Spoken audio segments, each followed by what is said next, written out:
Depuis l'entrée en vigueur de la nouvelle loi provinciale le 3 mars 2020, les chiens de plus de 20 kg se voient dans l'obligation d'être tenus en laisse dans tous les lieux publics. Plus précisément à l'aide d'une laisse d'une longueur maximale de 1,85 m attachée à un harnais ou un licou. Selon nous, le harnais est le meilleur outil pour la majorité des chiens, principalement car il est confortable pour le chien et généralement accepté sans problème. C'est d'ailleurs ce que nous recommandons en premier à nos clients pour les cours d'éducation ou pour la marche, et ce, peu importe la taille du chien. Le licou peut être un outil à considérer lorsqu'on a affaire à un chien qui tire beaucoup en promenade ou lorsque sa force est démesurée par rapport à celle de l'humain qui le promène. Cependant, nous ne le recommandons pas d'emblée car un entraînement préalable est nécessaire pour que le chien l'accepte. Le licou peut également causer des blessures lorsque mal employé, mais nous reconnaissons qu'il peut s'avérer nécessaire dans certaines situations.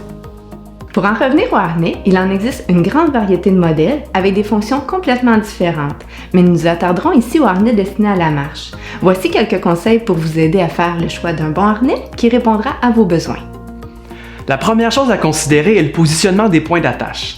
La majorité des harnais offrent une attache sur le dos du chien. Ceci est adéquat pour un chien qui ne tire pas ou que très peu lors des marches. Le fait d'être attaché au dos donne une grande force pour tirer, donc si Pitou a tendance à s'emballer lors de vos promenades, il est préférable d'opter pour un harnais qui offre une attache frontale. Cette attache située sur le poitrail du chien permet d'utiliser la force de ce dernier lorsqu'il tire en le balançant légèrement et diminuant ainsi sa force de traction. Il est même possible avec certains harnais d'utiliser une laisse double et de la fixer au dos et au poitrail du chien pour augmenter le contrôle. Certains de ces harnais à attache frontale ont une sangle qui passe sur le poitrail et les épaules du chien. Ce modèle est moins ergonomique et peut nuire au mouvement lors de la marche, ce qui en fait une option moins appropriée selon nous. Les meilleurs harnais vont dégager complètement l'épaule et offrir plusieurs points d'ajustement.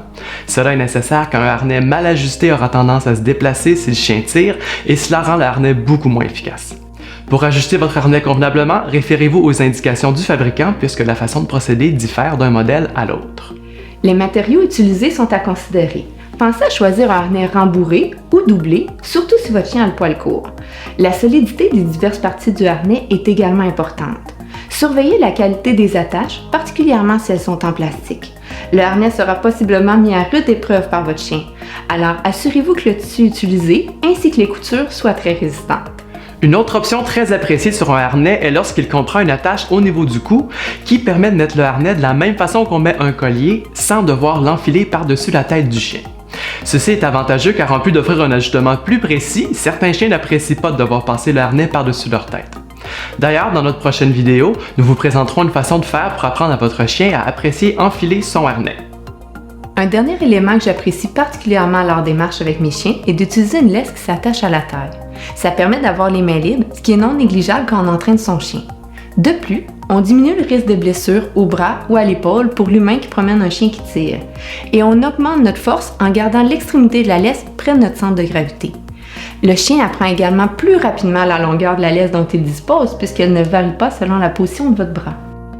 Alors voilà, c'est ce qui complète cette capsule sur le choix du harnais de marche. Si vous avez des questions, n'hésitez pas à les poser dans les commentaires sous cette vidéo, il nous fera plaisir d'y répondre. Sur ce, bonne promenade!